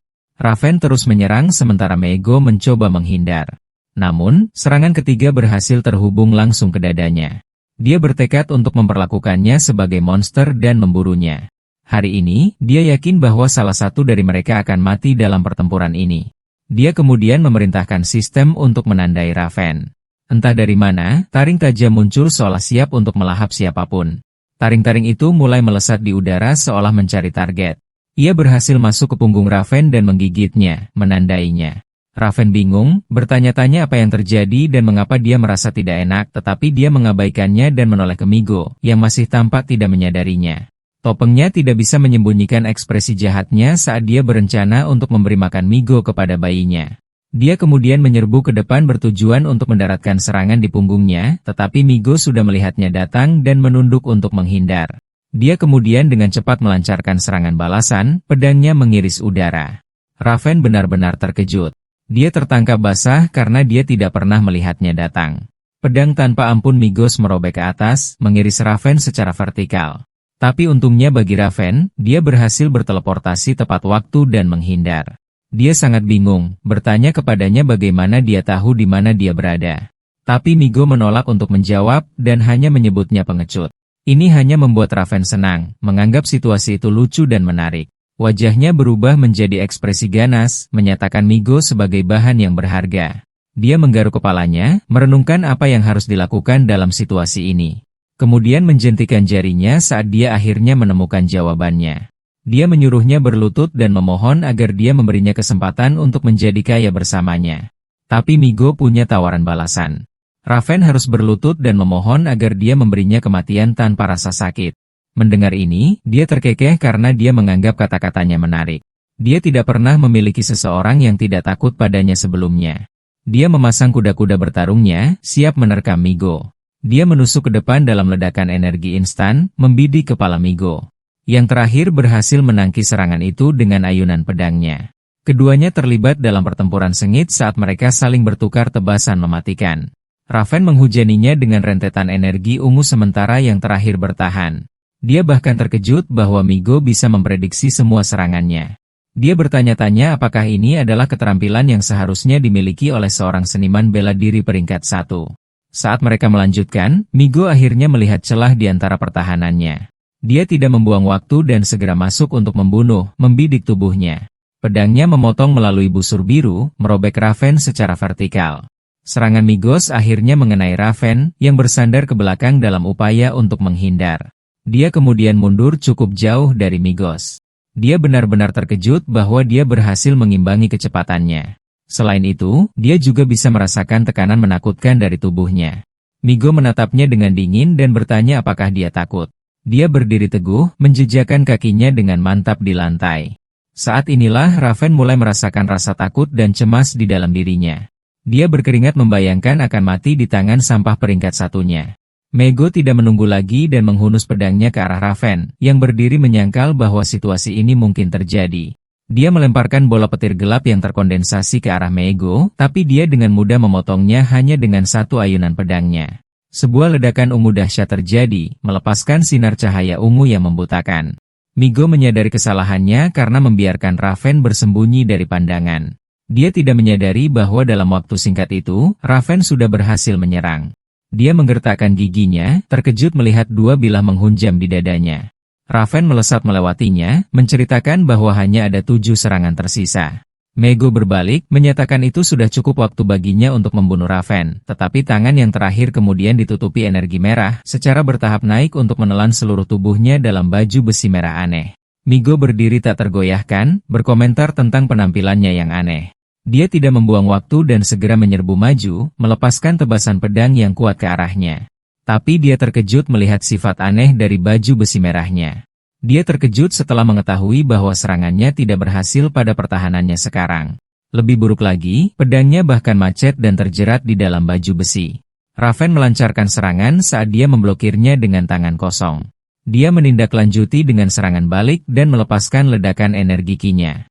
Migo menusukkan pedangnya ke arahnya. Raven mengejeknya dan mengatakan kepadanya bahwa dia tidak bisa menembus baju besinya bahkan dengan pedang ki.